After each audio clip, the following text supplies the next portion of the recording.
what am I closing for? Like, what is the goal? So many salespeople, young, new, whatever, sloppy, lazy, don't actually take the time to define what the close in that part of the process looks like. I'm not mistaking this with the ultimate win or lose close. I just mean what I'm trying to do to get on to the next step in the process.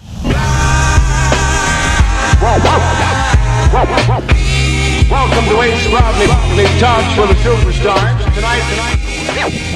Hello, I am Britt Arnold, president of Tegler Construction and Supply. And I'm Mick Arnold, president of Arnold Packaging and Arnold Automation. And today we're getting into our favorite topic, how to crush it in sales. Yes, I'm so excited. I've been waiting for this for a while because I don't have a lot of superpowers, but if I had to pick one, it's sales. I'm a salesperson without question. I think we can go bullet point by bullet point on this one. Yeah, I like it. Want me to start? Yes. I'm going to start. And the reason I want to start is because a couple things. One, I've just been so frustrated. You know, growing up under my father, I was raised very proudly as a salesman. Salesman. I'll say salesman because I'm a man. As a salesman, and I've just watched the perception of the profession degrade over the years. And I'm not sure if that's because of certain types of salespeople that are out there, whether it's the cheesy used car salesman, I'll just pick that one, everybody knows, the stereotypical or the high pressure, or the one that used to get you up prior to email, but the one that used to get you up from the dinner table because they were smiling and dialing at 6 o'clock. But for whatever reason, there just seems to be this erosion around the perception and what I considered one of the most noble and proudest professions in sales. And that's why I was really excited to do this, because in my 30-year career, I've watched it fall apart, in my opinion. And I've watched it fall apart with people that sell to me. I've watched it fall apart in observing people selling to other people. And I've also watched it fall apart in our organization in spots. And I notice it if people come from other sales type organizations. And listen, some of it can be with what you're selling, products and services, and we can get into that for sure. But I don't know, there's just been this departure. And I know it's not exactly new, because we used to piss my father off a lot too. And I'll tell you some stories as we go through this, or that, some demonstrations of what would happen and why he would be pissed and what he'd say about it, as another guy that was a true sales professional. But the reason I want to start it was because sales is a process, just like anything else. And for whatever reason, there's this propensity to skip, cut corners, not approach the way you would approach anything else that is a process. I mean, when I talk to our sales organization, I will talk about it like a recipe. If you're baking bread, then you have ingredients and you have times and temperatures, but you follow a very specific process on the way to making what would be delicious bread. And the penalty, if you skip a step, miss a step, or don't complete a step in its entirety, is you get bad bread or whatever it is. And the sales process is exactly the same, yet somehow salespeople just want to take liberties with the process. And then on the other side are shocked when they have a bad sale. And we can talk about what a bad sale looks like. But I want to keep this in a very upbeat way, but this can be a very frustrating topic for me in the way I watch people execute, and certainly very diametrically opposed to the way that I was taught to sell, either by my father or some great sales organizations, really manufacturers that we worked with, that had really strong sales process and a very strong sales approach. And I've watched that be tossed to the wayside in the last, I'll say, few years. Longer than that, I feel like this has been degrading over a period of time. Can you concisely explain, maybe even step 1 through 4, 5, 6, Sure, what that process is? I mean, just in a nutshell. Yeah, sure. Very easily. And I'll just use ours, and they can vary a little bit. You can have arguments about how many steps are in the process, but ours is very simple. It starts with identify, penetrate, present, propose, close. 5 is what we have it narrowed down to. And close really means win or lose. You know, you don't always close, but at that point you have done all of the work, or if you've done it correctly, you are at least up to the point of winning or losing, which in our sales process is called close. So it's simple. It's a 5-step process. Now, would you suggest that sales is not about personality and the particular human as much as it is about the process and the strategy and the tactics and the techniques within? No, I think it's not. I don't want that to sound mechanical in nature. I mean, there are certain mechanics to it, and you do have to follow the process. Now, that's not to say that there aren't opportunities where you jump over certain parts of the process. I'll give you an example. And a lot of times, back to our sports analogies, when we're talking about, or if I'm trying to describe the sales process to somebody that's on our team, and I'll tell you when I do it a lot, is if we have someone that is not necessarily in sales. So for example, our applications engineers are very customer facing. They're not technically salespeople, but boy, do they have a customer facing role in the organization? Do they have a tremendous amount of customer involvement and customer contact? They have a tremendous amount. So that's usually when I find myself explaining the sales process to them, so that they understand and can take the cues. So I don't want it to sound mechanical where, like robotic way, you do this and you do this and you do this. But at the same time, you have to be very aware of the process and very intentional about it. But let's just case in point, identify, penetrate. Well, let's just say our marketing team does a great job and generates a lead. Someone comes in through a Google ad because they ping a call to action. Well, that's a beautiful situation because you've jumped over identify and penetrate, and you've gone right into the present mode. What a great spot to be, because of all of those steps in the process, I would argue or suggest that penetrate is the hardest one, the absolute hardest one. So we'll stay on the process. I don't want to jump ahead, but no, to answer your question, I don't think that's in the absence of personality. But you still have to make a connection, right? You're still across the table, across the whatever medium you happen to be using, whether it's in person or phone or internet or chat. Who knows what it could be, right? In today's world of digital, but it still comes down to two individuals are part of the process and the transaction. And I'm not saying it should feel transactional, but a sale is really a transaction takes place at the end of it. Most of the time, you might choose not to do anything, but in general, you're going to get to close and a choice is going to be made and a transaction will happen. I think that's a really good segue into the difference between sales and business development. So where you just said sales leads to a transaction or a close or some ending conclusion, business development doesn't, right? Like I in my head, I look at business development as a business development manager, somebody that's in BD, they're identifying, they're part of the process of identifying, prospecting, but there's that eventual handoff to sales. Right. Is that, and I know in your company, we're smaller, we don't have separate BD and sales, and it's really all intertwined, but I know at Arnold you do. There's a BD specifically, then there's sales specifically. What are the differences in your organization between BD and sales? Because they're not the same. We've really come off of that BD piece. We went down that road, and this just happened organically. It wasn't like we woke up one day and said, nope, these people are gone because they have the title BD. But we definitely identified that certain sales types are stronger at certain parts of the process than the other. So we just talked about the first two. Identify. Let me just talk about identify for a second. Identify in our industry is I would say of the steps, it's the easiest. And by that, I mean, there's a lot of tools out there, right? I mean, if you went to a Hoover's database or you went to a product like Sales Intel or Zoom Info, for us, what we're going to do is we're going to pull a standard industrial classification, a group of people, like we do a great job with aerospace. We talk about on here all the time. Identifying for us is a relatively easy step in the process. I would imagine other things that you're selling. It might be a little harder to identify your target audience, where for us, we know after 91 years, the segments where we have a lot of success, people making things, people distributing things. And then if you drill down into those segments, aerospace, we do a great job with, defense, we do a great job with. So to my way of thinking, and I know because I've watched our VP of sales do a great job with building out the identification process, saying hunt here, right? Here's where you want to hunt.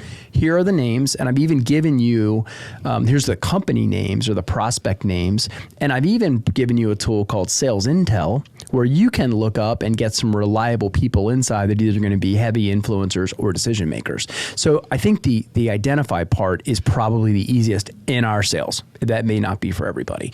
But as it relates to your question about BD versus salespeople, I think when I experienced BD people, and I've watched this word come in. There was no such thing called business development when I started in sales 30 years ago. And in general, a salesperson was responsible for all 5 steps in the process. I think what's happened, or if I'm looking at that analytically, it would be to say the BD person owns 1 and 2. Step 1, identify. Step 2, penetrate. And then when it comes to present, they may not have a level of subject matter expertise that would have them proficient enough to continue to move the sales process. So if I look at it or broke it down, I think that BD person would handle step 1 and 2, and then be looking to hand off to a subject matter expert for present, propose, and close. Absolutely. So I look at it exactly the same. Yeah. And I was in a BD role prior to starting the business I have today, Tegler and Construction Supply, and I loved it. And so did I get that right? It's just the idea that you own step 1 and 2? Yes. The only thing, and I'm sure many people in BD and sales can relate to this. The issue or challenge, I would say, was in that BD role, I would create really good rapports with people where they didn't want to be handed off to someone else. It was like, we need you to take us all the way through the process, which I really like the sales component too. And a lot of times I did end up going through the process. So here I am in BD, and a large portion of my time is now being sucked into sales as well. So then I am not doing as much BD. And I think that happens a lot because it always comes down to relationships. That's right. Yeah, no, that's a great point you bring up. And then the counter onto that, if you continue down that road, then you end up with what looks like a boom and bust selling cycle, right? Because you're busy closing, and then you awaken and you don't have any more pipeline because you were too busy to continue to build the pipeline. So, I think there's been, so back to the steps in the process, my frustration a lot of times, I don't know where this business development thing came from. I don't know that it was as intentional as saying, well, you know what, steps 1 and 2 aren't for everybody, and steps 3, 4, and 5 aren't for everybody either. So how would we break those up? I started to experience this word business development as it related to different industries that were generally very white collar. So for example, the accountant had a business development person. The banker had a business development person. The lawyer had a business development person. And it almost came off to me at times like they were too good to call themselves salespeople versus, oh, no, we just know that Mick is very strong at identify and penetrate, but he's not a lawyer. So we can't, so we don't, when it comes time to talk subject matter expertise, which would be that present, he's simply not qualified, but he's great at meeting people, and he can generate tremendous amount of interest in our law firm, but he's just not a lawyer, and that's why we don't have him in that spot. But the other thing about that, so it's almost going back to our one episode, it was generalist, which might be the BD versus specialist, which you would say would be the lawyer or the doctor. Subject matter expert is a great one. Yeah, is that same mantra. But that wasn't necessarily my experience. My experience of people that they called themselves business development was that they would show up at networking events. They'd shake hands, kiss babies, drink drinks, and then go away. And I would run into people that were selling things like copiers, right? I mean, I'm pretty sure there's a copier in every business in the history of business, right? So I would sit next to a copier person and we would have great rapport. And at no point would he ask me if I wanted to buy a copier. It blew my mind. It was almost this idea of if I if I hang around long enough, maybe Mick will figure out he should ask me if he can buy a copier. Like that was as an experienced salesperson, used to frost my tail a little bit. Yeah, and so let's get into the nitty gritty in some of the processes within the larger process or some of the strategies, because one of the things I have on here is ask for the order. And while you may be sitting here in sales saying ask for the order, well, no shit, it doesn't happen a lot. And I just had a coaching moment with one of my younger teammates and newer in the industry, and he would send and continues, we all send proposals and quotes. Send it and say, here's your proposal, thanks. And whenever I send it, I say, here's your proposal, review, and let me know if we can place this PO. Mm-hmm. Like asking for the order almost when I'm sending the quote. And if nothing else, it elicits a response of some sort. Because a lot of times you send these pricing and you don't get a thanks, you don't get any acknowledgement. So you don't know if it was received at all. If nothing else, by saying, are you ready to place the PO, or how can I help you place a PO or get this order delivered, you are eliciting a response that they at least got it, and almost asking for the sale at the same time. And I really like that approach. But that's what I was telling him, like, you have to ask for the order. Don't just send the quote. Right. I mean, it almost has this feeling like that quote goes off into some black hole. That's right.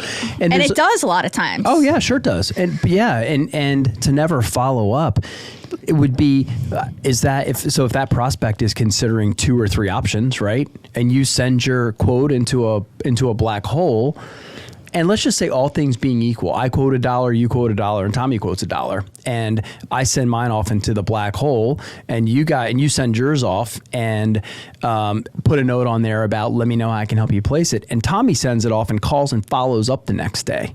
All things being equal at $1, where we have comparable, it looks like similar value propositions, Tommy's taken that order. I can promise you that Tommy's taken that order. And I actually have them as two different points. So one asking for the order, and the second one following up. Yeah. Well, let's not. So that's down towards close. I want to stay towards the front of the process just a little bit because let me ask you. So back to your industry. Which one? Shake your head. Yeah, we should have wrote keep going. In your industry, how do you find identify? What I'm suggesting is in our industry, whether it's 91 years old or having a relatively succinct, or I even go so far as to say obvious, having an obvious customer base, how do you find identify? How do I find identify? Is it hard for you to identify prospects? No. Okay.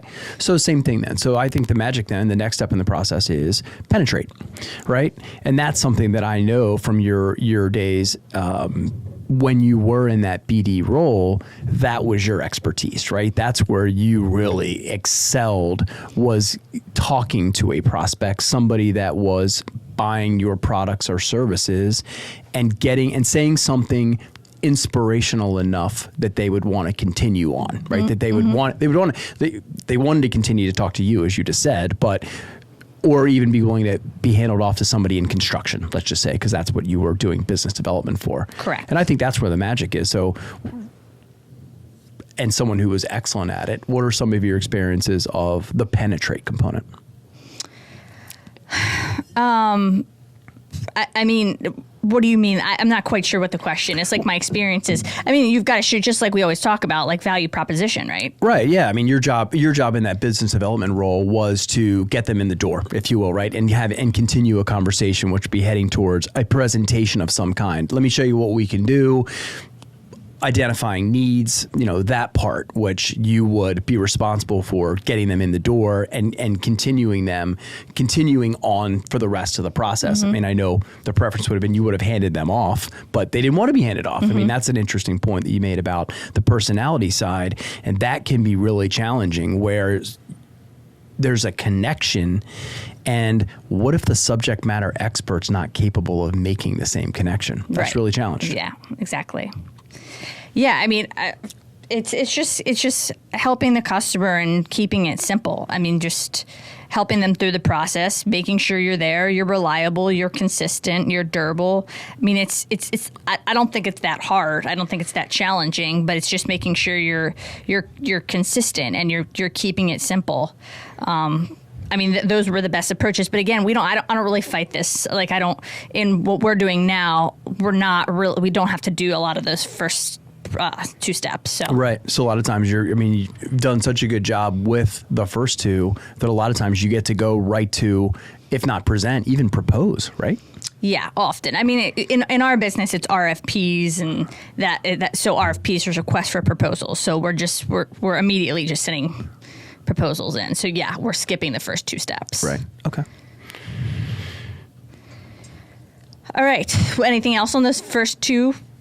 I don't think so. I'm just the idea that where, something else that's come a long way since I first got into sales are customer relationship management software. Everyone's heard of Salesforce and some of these bigger platforms, but all that is an automation tool to help with the process. And when you start using those tools and you have salespeople, we have 12 of them that are all inputting information, and you can watch it, because what they're doing is they're simply moving a prospect through the process, right? It would be Mick identified XYZ and he found the decision maker and he went in and made a presentation. The decision maker was interested enough to request a proposal, and Mick's to the point where he finally gets to figure out if he wins or loses. And, you can watch. What becomes very clear is where certain salespeople are struggling because of where the pile is, right? I mean, if I'm a salesperson and I have all of these prospects identified, but I can't get a meeting, that would suggest that my penetration skills, right? I'm not able to say anything that's inspirational enough to the prospect to get in the door, to continue to tell my story, to continue through the process. So the CRM software has been interesting in helping to assess or analyze salespeople for their weaknesses, because you can just look where the pile is. And if you're not able to identify it early on, then the salesperson can only lie or bend the truth until they get to win or lose. Because at some point you have to win or lose. And if it just sits there, then you're probably going to have a sales manager, someone saying, what's going on with XYZ? What's going on with XYZ? And months go by. It would be, well, you gave a quote for a product that was very transactional in nature. Did they really not decide if they were going to buy your tape or not? And probably they're either not doing the type of follow-up they should be doing to know that they lost. Could be timing, but far too many people, they will blame it on timing. No, they're not ready yet. Well, that's funny, because 30 days, they consumed a lot of tape. We know how many boxes they ship out of there. Is it really timing, or did you just lose and you haven't been doing the proper types of follow-up? So that could be part of the process in there too. Right. Now, a lot of people can follow this process, but obviously there's competitive advantages, or there's reasons certain sales people get the orders most of the time, and those that don't, following the same process. And I think there are a few reasons that the same people tend to win over and over and over again. And I think one of those being the first to respond and just responding with urgency. And I know that's how in the beginning of when I started the company, and still now, I mean, that's how I won majority of the business when I was new and didn't have a lot to show for it or a lot of company history. I was just first to respond always, and first to stay on it. It was urgent. It didn't matter what time the request was coming in, or what the hours were. Like, I was first to respond, and I still really try to carry that philosophy personally, but inside of our company. So I think that urgency and just showing people that with what they're asking for matters. It's important. It's a priority. Like, when I hear someone say, sorry, I can't, basically apologizing for being slow to respond because they were busy, I am so turned off by that, because when you say you're busy or you have a lot going on or you're slammed or something's crazy as a reason why you were slow to respond, all it suggests is that what someone is asking you is not a priority. It's not that important. Yep. So we have this discussion inside of my team, like, that is never, ever, ever something you say to a customer or prospect. And one of the things we also talk about is, listen, you might not have an immediate response to whatever this person is asking, but you can acknowledge it right away and you can say, got it, on it, be right back immediately. And that makes all the difference in the world. Well, especially, we talk about, the differentiators, and we've made it very clear in this podcast and a lot of conversations that we've had, is that, a lot of Taylor's construction success, right, has been in and around the differentiator that is speed to reply. And I think, depending on what you're selling, something I learned very early in my career that was very helpful was the difference between products and services and emotional and non-emotional. Products and services are pretty simple, right? But we sell products. If I was selling life insurance, that would be a service, right? There's one that everyone's very familiar with. But the one that I didn't really, and I didn't get this right when I was sitting in the class as a much younger salesperson, it was, Mick, do you know the difference between an emotional and a non-emotional sale? And I didn't. And the simple answer was, it's whether the person is spending their own money or they're spending someone else's money. So in the life insurance example, that is an emotional service. What I'm selling and what you're selling are non-emotional products, right? They are products, and they're spending someone else's money. That's why I was very intentional in getting into commercial construction versus residential. Right, absolutely. Emotional versus not emotional. Yeah. And I think when, and then if you throw in the technical difficulty, if you will, of the product, meaning, if it's more commoditized in nature, then that's going to have a lot of situations where you might be jumping over the entire sales process. You might just be quoting in those situations. I know, lumber, 2x4s, for example, could be that as a commodity product where you would jump over. You've already created the relationship. There's no presentation to make. It's how much am I going to pay for a 2x4x12? It's that simple. Or it's first to respond. And we need the order, and who's going to respond first? I need price and availability. Yeah. Right. And if they're asking for availability, it's not because they have time to wait for it. And that's where the differentiator in that, your 2x4 looks exactly like everybody else's. I know that. And the differentiator is what you do to bundle around it. Speed, pleasantness, accuracy, making the customer's life easier from a project management perspective. All services that I've watched your team provide, for sure. Yeah, and making it, as we always say, frictionless. The easier you can make it for your customers, the more sales you will get. We know plenty of people, and some come to immediate mind, where it's going to be, I have vendors, it's going to be an hour conversation before I can even start to get pricing. I also have a lot of vendors where I talk to them for 30 seconds and I've got a quote back in 5 minutes. And it's the difference between the people that are just frictionless, it's just the details, man, and we're going to get you the pricing, versus the people that overcomplicate things. And sometimes I think there are people in sales that overcomplicate the process to make it look like they are smarter and needed in the process, when really they're just making it harder and more complicated. And I avoid those people at all costs. I do not buy from them. Yeah. Yeah, I think Amazon has retrained the world. That's something that definitely in the packaging world, we fight it in any number of spots, but they've worked really hard on frustration-free packaging is a term that everybody uses. But other companies and big like Amazon big have also reset expectations. That frictionless thing is actually a Jeff Bezos comment. He wants to make it frictionless. And now you have people that are having these type of frictionless experiences in their personal lives when they're buying whatever they're buying from Amazon. And that absolutely positively, even though they're buying an emotional product from Amazon, it's their own money, that absolutely carries over into the rest of their life. And that frictionless piece, where I think that's about reading the room, right? And you and your team are very intentional about knowing your value proposition, right? Yes, accuracy is important. I can't quote you a 14-footer when you need a 12, but at the same time too, it is still a 2x4, right? And it's rather easily explained. The whole world's pretty familiar with it. So the differentiator becomes speed, maybe pleasantness, whatever. It could be your terms and conditions. But you read the room and that, Joe Smith just wants a number, and Joe he's got to get the order off of his desk, and he's got to be cost competitive and cost effective. He's had, people that he works for too, but in general, he wants to do the deal. And that's that's part of the challenge, right? Is understanding your audience and what they consider a value proposition. Overcomplicating a 2x4 for someone like that would be excruciating, just like it is for you. Yeah.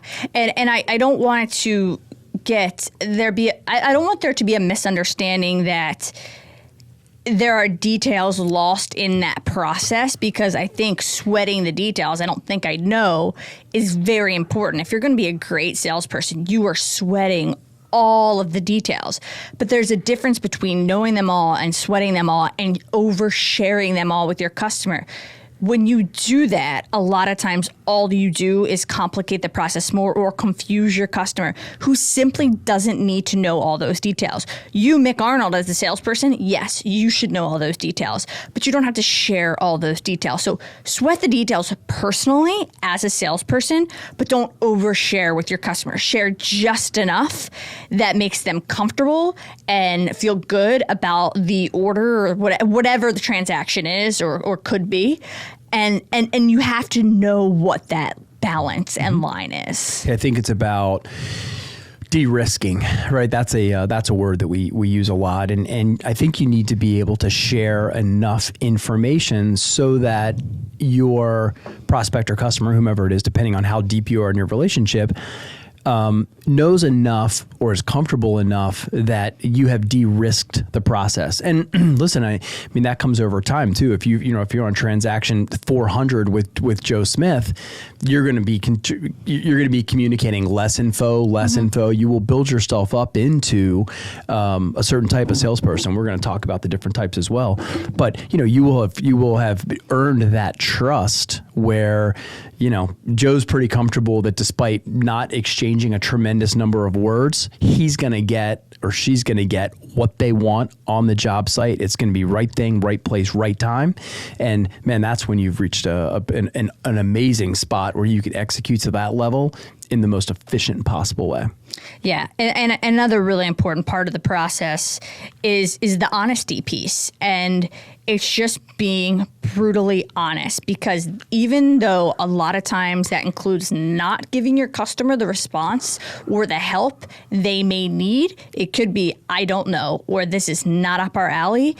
It does garner and generate trust. And I think I heard Alex Hormozy, his approach was, this is why this is good for you. This is why this is good for me. This is why this is potentially bad for you. And this is why it's potentially bad for me. And leaving all the cards on the table and being like, yeah, this is what I get out of it. And just an approach like that, just being super honest, laying all the cards on the table, take it or leave it. And there's no better way to generate trust between you and your customers when you do that, because they can count on you to give them the truth all the time. Right. Yeah. And I think that word, in the middle of the sales process is that word present. I don't want to mistake the fact that it doesn't have to be a gizmo or a thing, right? Part of that is you, right? And you're building that cred and you're building that trust. And part of it is through subject matter expertise, which is really technical and nutsy boltsy, but it's also about how you show up and, what you just articulated about Alex Hormozy and, a worldview type look is, here's how I'm showing up to our relationship and here's what you can expect from me.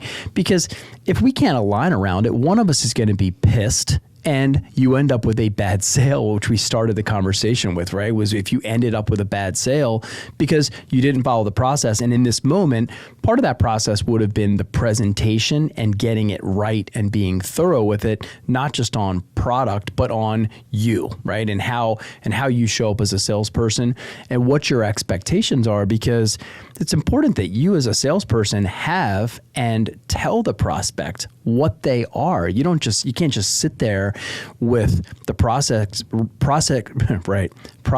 being the only important person in the room, because the two of you have got to be happy with the relationship or one of you is going to leave it and it's going to suck and it will ultimately fail. And then you'll both go start over somewhere else when you really should never have been together in the first place. Yes. I have way more than two, but off the top of my head, 2 prime examples of exactly this. We just recently, someone asked us for a bunch of material. We can get it. We can source it. We have the manufacturer partnerships. but it's not our bread and butter, and we're not going to be the most competitive. And I straight up said, we can get this for you. We will not be the most competitive. And if you need the most competitive pricing, go ask XYZ. Mm-hmm. And they said, that's great. Thank you. We're already buying material from you, and we prefer to buy from you. Very honest. Sometimes we'll get small ass. Today, I got a very small ass for certain kinds of tape. I said, you know what? You're going to be way better off just having your guys go to Home Depot and pick it up. Could I have placed that order and stuck on a crazy margin? Of course. But it's not good for us if it's not good for the customer. Sure. So just things like that. And I do it constantly, all the time. Yeah, being an information source is of huge value. And that is part of the presentation that I'll make, which I can because I've got 30 years in the business, where I'll say, hey, listen, if somehow it's not us, after 91 years, we know who it is, and I'm happy to send you in that direction. They're certainly not going to be they're not going to be competing with me. If they were, I would have said yes.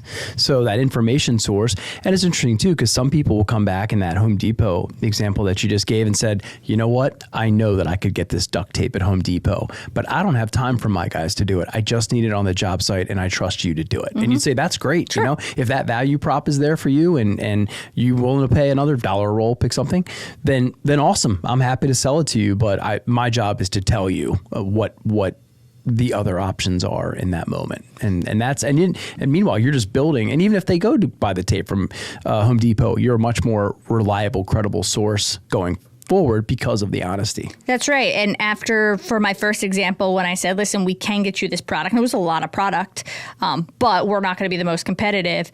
That was the first time we ever interacted with that particular customer. And the next email was, hey, we'd really like to start doing more business with you. Can we set up a meeting? Like immediately. Yeah. So even though we basically told them we're not your guy for this project that you're looking at. So very interesting. And I think the proof was in the pudding right there with that response. Yeah, absolutely.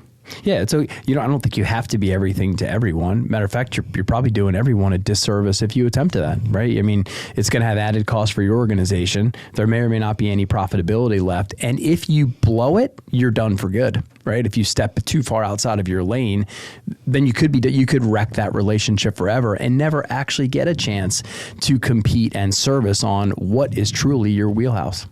Sure. So let's talk about. I do want to talk about the importance of face-to-face interaction. And I heard someone on a podcast, they had built a business, can't remember what it was, and they were talking about in the beginning, they always, even when they didn't have the money, when they were starting up, they always took the flight. They spent the money for the flight with the money they didn't have to go meet that person face to face. And I think there's so much value in the 3D interaction versus 2D. I really do think it makes all the difference in the world in generating those relationships that leads to business and then ultimately repeat business. Mm-hmm.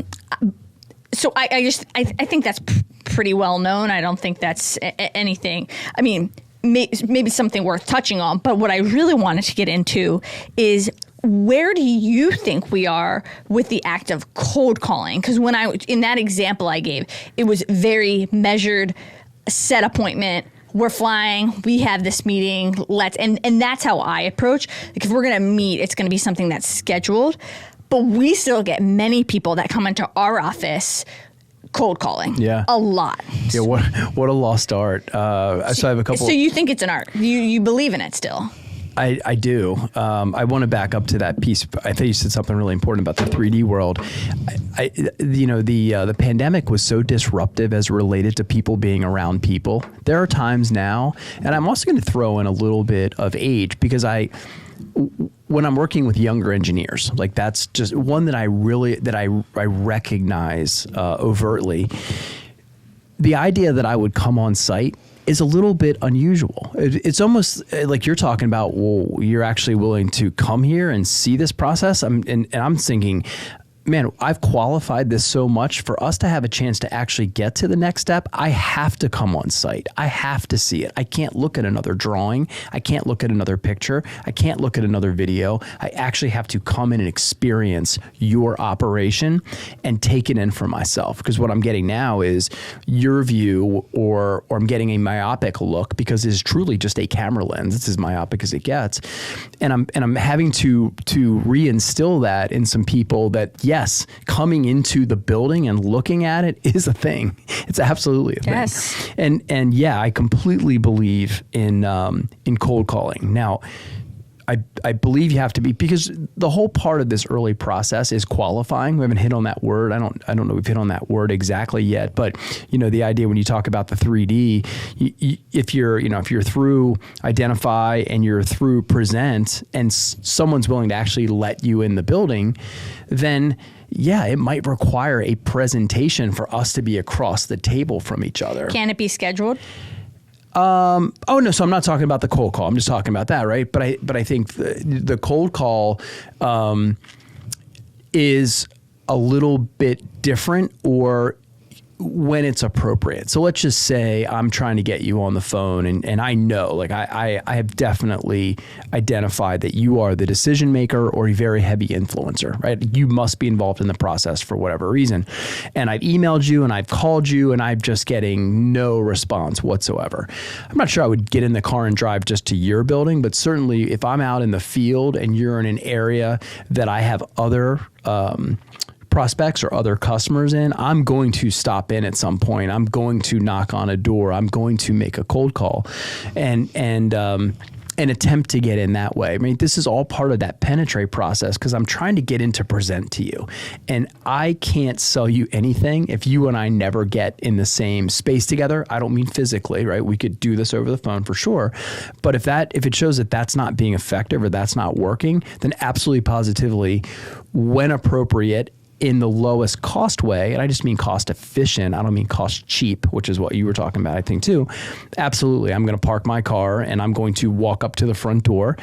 Challenging in today's world, I might find it unmanned, I might find it locked, I might have a telephone that I have to pick up. I mean, there's not as many situations where there's a very nice person at the front desk who says, how may I help you? A lot of times it is a phone or a list or a something, and you might be leaving a document of some kind in the front office for the person.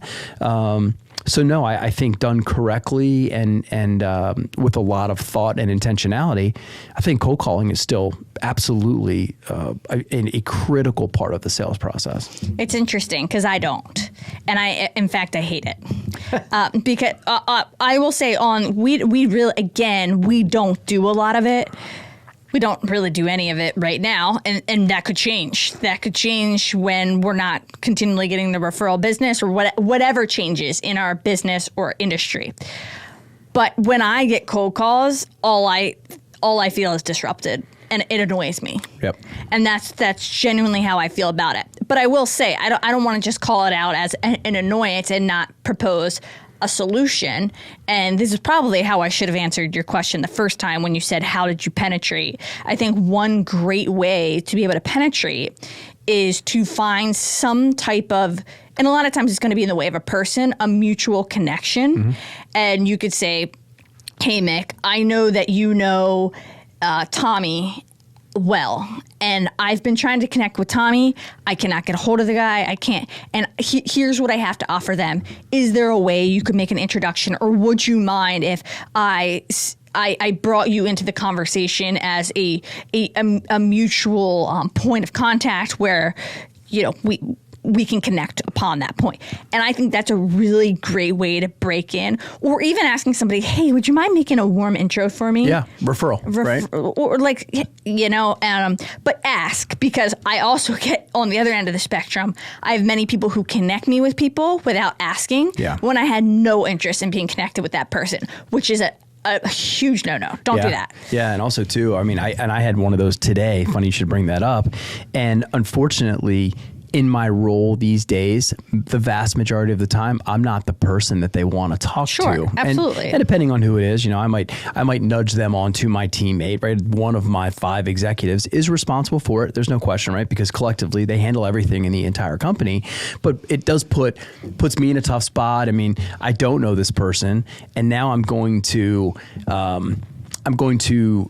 reply forward to them, and I know my teammate feels inclined to take this meeting or something just by virtue of it coming from me.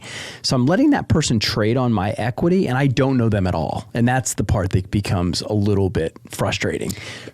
And to further on that point, if that happens to me, if somebody that I know connects me with somebody that I don't want to be connected with without my consent, I will typically say thank you so much and then send a subsequent email to that person, the new person. Just say, hey, really appreciate it. We're not looking for, we don't have a need for your service or product at this time. Should that change, if that need arises, we're keeping your contact on file, instead of putting a teammate in any position where they feel obligated. Right. Or if you loved it, right? If it was something that was breakthrough, then you would let them trade it on your equity. Yes. I think one of the tactics our sales team uses is, in asking for that referral, can you think of anybody that could benefit from the help I provided to you? If something like that. And the danger is that you don't know if the person you're talking to is good at it or not. I mean, I think I get the one I got today, very well intended, but it was one of those, out of nowhere. Mick, meet John. John sells temporary services. And I'm going, oh my God, I can't stand temporary services, and I definitely don't make those choices. And B, we have a very organic hiring process. We are going to be going to the market on our own. So the referral part is great, but I still do think when appropriate, right? These are all just tools in the toolbox to get to present, right? Whether it's networking, right? That piece you talked about. We talked about networking. So let me add to that. As a way to penetrate, in addition to what I just said, I would go further than saying networking, because I think networking is often not very valuable or productive. I think you go like you said, shake a lot of hands, don't ask for orders, don't get anything out of it. But there are particular groups that I think it's really just being very particular about the networking you join or the groups. And I think they're not just local, I think they're national. But I think Accelerant, they do a really, really good job at this. That is a connection group. Like if you want to make connections, and they do exactly what I'm talking about. They have meetings with 20 people within the same industry, and I sit down and I say, listen, I have been trying to get in touch with X company, Y company, Z company. And usually someone in that room has at least one connection to that company. And then Mick, you say, I know company X and I can get you in the door. Mm-hmm. Say, great, how do we do this? So it's creating those warm intros. And I think like that strategy that Accelerant does is very, very valuable. I think that's worth the time. I don't think a lot of other networking organizations are. Well, yeah, Accelerant's done a great job. And shout out to Rob, who's one of our favorites, Rob McGrain.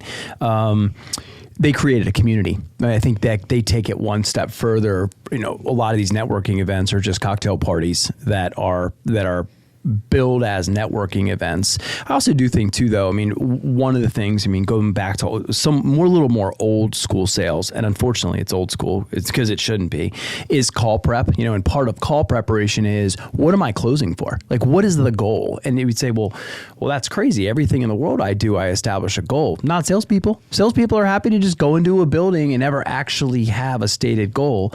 And the same thing can happen in those networking events. What would it be? I'd like to meet 3 people that are buying the things that I'm selling. And what am I going to do if I do that? I'm going to ask to come and see them. What am I closing for, right? It may not be the ultimate close. I'm not talking about the close after propose. I'm talking about what am I closing for in this moment.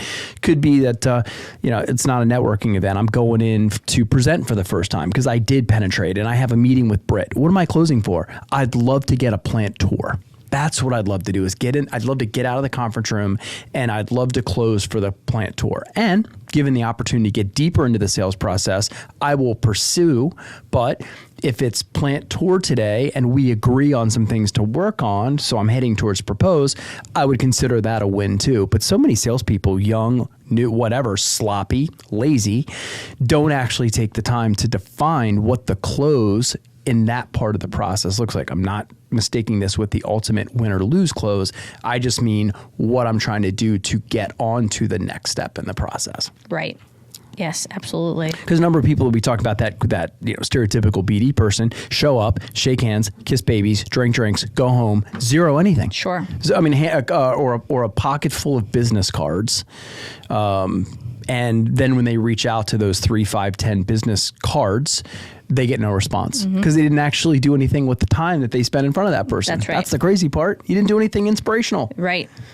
Yeah. Well, do you have anything else to add? I think that could be a great ending point, talking about that final close. Just that I find a lot of newer salespeople today passive. That's one of the words we didn't hit on. And I'm not saying that you have to be an aggressive jerk, right? Or this now or never approach. I actually have written down here pleasant persistence. Yeah, that's how I like to approach it. That's a great term. But I also think there's nothing wrong with making it clear that you get paid by the order, not by the hour as a salesperson. That's a really important idea, that I actually have to sell things for my family to eat. This is my chosen profession. Just like your job is to make widgets, my job is to sell you the tape to close the widget box. And I'm going to keep doing this. And I experience a lot of salespeople, and at times inside of our organization too, as a little too passive. I'm not saying you've got to be an overbearing jerk, but I think it's okay to be very insistent and intentional about what the goal here is. My goal is to sell you tape to close your widget boxes, and that's what I intend to do. So that passive piece is the only thing I would add is I don't know. I just think in general there's a little bit at times too much political correctness in spots, and I'm not saying you have to be an overbearing jerk, but I think it's okay to have that persistence that you're talking about. Certainly be nice about it, but I think it's okay to be intentional too. I agree. So let's run through just quickly, in summary, what we ran through. How to crush sales. 1, be aware of and intentional about the process. The 5 steps of the process that you like are? Ours are identify, penetrate, present, propose, close. Boom. Be first to respond and urgent. Ask for the freaking order. Follow up, pleasant persistence. Sweat the details, but don't overshare. Don't confuse your customers. The value in 3D, making the trip, getting face to face with that person. Mm-hmm. Brutal honesty, which will then lead to trusted relationships. Be a tenacious prospector. And did I miss anything? No, I don't think you did. And I think that 3D piece is, we talked, the warm intros. I inserted the word qualify in there, is right. That you should be qualifying the entire time, right? You should be qualifying your prospect while they're qualifying you. There is this dance of sorts that is going on where you're going to figure out if you can do business together, and you should be qualifying the prospect at the same time. And every prospect might not be for you, right? You may not, there are some customers that are better served on your competitor's customer list because they are a resource waster or whatever it is. So you're always going through that qualifying process, and you should be looking for your prospects to check certain boxes while they're looking for you to check certain boxes.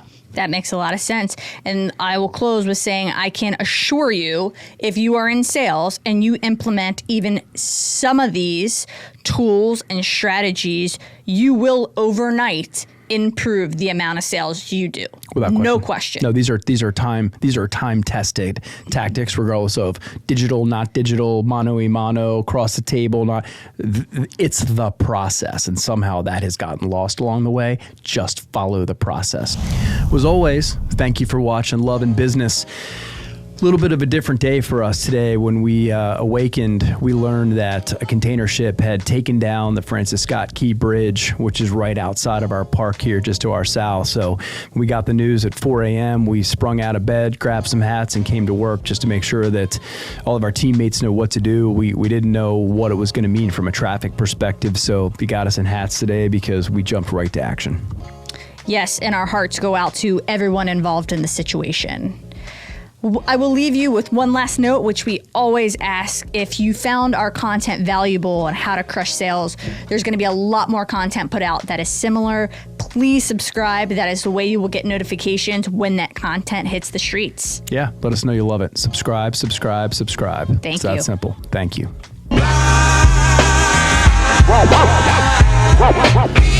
Welcome to Mick Talks with the Superstars. Tonight, with guest, the incredible